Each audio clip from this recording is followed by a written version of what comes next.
আসসালামু আলাইকুম। আজকে আপনাদের জন্য ভ্যানিলা স্পঞ্জের একটি কেক নিয়ে এসেছি। এই দেখুন আমি ডেকোরেশন করেছি। আমার ভিডিওটি যদি আপনাদের সব কিছু ভালো লেগে থাকে তাহলে আমাকে সাবস্ক্রাইব করুন। চলুন প্রথমে এগুলোর উপকরণগুলো জানা যায় কিভাবে কি করতে হবে। প্রথমে 3টি ডিম নিয়েছি, ডিমের সাদা অংশ আলাদা করছি আর কুসুমগুলো আলাদা করে নিচ্ছি। সাদা অংশগুলো আস্তে করে বিটারের কম স্পিডে লো স্পিডে দিয়ে অল্প অল্প চিনি দিয়ে আমি হাফ কাপ চিনি নিয়েছি, ওইখান থেকে অল্প অল্প করে অর্ধেকগুলো চিনি দিব আর বিট করব একদম লো স্পিডে। আপনার বিটার মেশিনের স্পিড যদি 5 থাকে তাহলে আপনি 2 বা 3 স্পিডে আপনি বিট করতে পারেন। এই যে আমি একটু একটু করে যখন ফোম হচ্ছে আর একটু একটু করে আমি চিনিগুলো সবগুলো দিব না, আমি চিনি কম খাবো তাই আমি চিনি কম দিব। এই হাফ কাপের থেকে অর্ধেকগুলো দিব। এই তো একটু একটু করে করা শেষ। আমার ডিমের সাদা অংশগুলো ফোম হয়ে এসেছে। এই তো দেখুন ফোম হয়ে এসেছে, স্টিকি ভাব হয়ে আসছে, আমি নাড়াচ্ছি কোনোভাবে পড়ছে না। এই তো আমার ফোম শেষ। এখন ডিমের কুসুমগুলোকে বিট করবো, যে বাকি যে চিনিগুলো ছিল হাফ কাপের থেকে অর্ধেক, সেই অর্ধেক চিনি এখন ডিমের কুসুমের মধ্যে দিয়ে লো স্পিডে বিট করতে থাকবো। যখন বিট করা শেষ হবে দেখবো একটু কালারটা চেঞ্জ হয়েছে, তখন 1/3 কাপ রান্না করার সয়াবিন তেল দিয়ে দিব। তারপর আবার বিট করতে থাকবো। চিনিটা যদি আপনি বেশি খান আপনি চিনিটা আপনার পরিমাণ মতো দিয়ে দিবেন। এই তো 1/3 কাপ রান্না করা তেল আমি দিয়ে আবারও বিট করছি।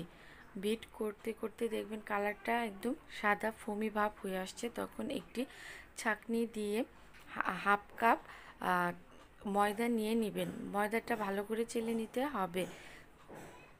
এই যে আমি ভালো করে চেলে নিচ্ছি। আর বেকিং পাউডার 1.5 টিস্পুনের মতো নেবেন। আমি বেকিং পাউডার নিচ্ছি 1.5 টিস্পুন আর সামান্য পরিমাণ একটুখানি 2 চিমটির মতো লবণ দিয়ে দিচ্ছি। লবণটা দিলে স্বাদটা একটু অন্যরকম লাগে মিষ্টির, তার জন্য আমি একটু চিমটি দিয়ে লবণ দিয়ে দিচ্ছি। এগুলো ছেঁকে ভালো করে চেলে এখন আমি ডিমের কুসুমের সাথে মিক্সড করব। ওখানেও আমি আবার চেলে দিয়ে দিব। চেলে অল্প অল্প আস্তে আস্তে করে মিক্সড করতে হবে।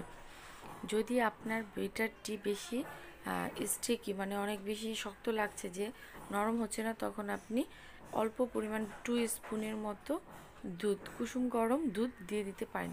2 টিস্পুন দিবেন, বেশি না। দেওয়ার পরে যখন একটু নরম হবে তখন আপনি ভালো করে মিক্সড করে আপনি একটু এসেন্স দিতে পারেন।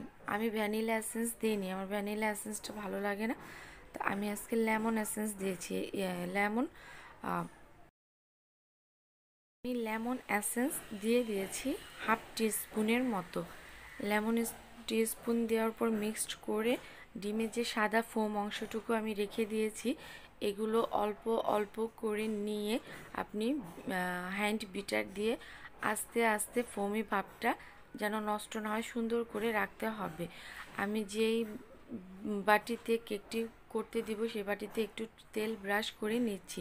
তেল ব্রাশ করে নেওয়ার পরে আমি ডিমের যে ময়দার মিশ্রণটি রেখেছি কেকের ব্যাটারটি, এটা ভালো করে ঢেলে দিয়ে ভালো করে একটু ঝাঁকা নিয়ে নেব, যেন ভিতরে ফুলে না থাকে, স্পঞ্জিটা যেন নষ্ট না হয়। আর আমি যে পাত্রে দিব ওইটার উপরে যে আমি ঢাকনাটা দিয়েছি ওখানে যদি কোনো ছিদ্র থাকে তাহলে কোনো কাগজ বা টিস্যু পেপার দিয়ে ঢেকে দিতে হবে। ভালো করে ঢেকে কেকটি বসিয়ে দিলাম। এই দেখুন একটু পরে আমার কেক হতে লেগেছে 40 মিনিট। আপনি 40 মিনিটের আগে উঠাবেন না কেকটি, নরম 40 মিনিটের আগে আপনি কেকের মুখ এটা উঠাবেন না, যদি উঠান তাহলে নষ্ট হয়ে যেতে পারে। এই যে আমার কেক বানানো শেষ, দেখুন কতটা স্পঞ্জি আর কতটা সুন্দর হয়েছে। এখন আমি একটু দুধ নিয়েছি, দুধটা আপনি চিনি সিরাপ পানিও দিতে পারেন, চিনি দিয়ে 2 টিস্পুন চিনি আর একটু দুধ দিয়ে আপনি দিতে পারেন। আমি এখানে তাহলে কেকটা নরম থাকে, আমি দুধ দিয়ে দিয়েছি, দিয়ে একটু বাটার ফ্রস্টিং করে দিয়েছি। এখন আবার উপরে আরেক আরেক কেটে নিয়েছি যে ওইটার উপরে আবার আরেকটি কেকের প্রলেপ দিয়েছি, এখন ওইখানে দুধ ব্রাশ করে দিচ্ছি। দেওয়ার পরে এখন এই যে ক্রিমটা দিচ্ছি। যদি আপনি দুধ বা চিনির শিরাটা দেন, চিনির পানিটা, তাহলে আপনার কেকটা অনেক সফট থাকে আর স্পঞ্জিটা ধরে রাখে। এখন আমি এই যে ক্রিম ফ্রস্টিং তো আগেই রেখেছি, এখন আমি ক্রিম দিয়ে দিচ্ছি। ক্রিম দেওয়ার পরে আমি চকলেট গানাশ তৈরি করেছি, এই গানাশটা দিয়ে দিচ্ছি। আমি একটু 2 লেয়ারের মতো কালার করব, তার জন্য আমি একটু গ্লেসি ভাব করেছি। আর একটি স্টার নজেল নিয়ে আমি 4টি ফুল করে নিয়েছি, আর আরেকটি 4টা নীল ফুল করেছি। আমি নীল কালার ইউজ করেছি। এই যে স্টার নজেল দিয়ে 4টা গোলাপ ফুলের মতো ফুল দিয়েছি, আর পাতা শেপ দিয়েছি। পাতা নজেল দিয়ে পাতা শেপ দিয়েছি। আপনারা যে যেরকম ইচ্ছা আপনারা আপনাদের মতো করে ডেকোরেশন করে নিতে পারেন।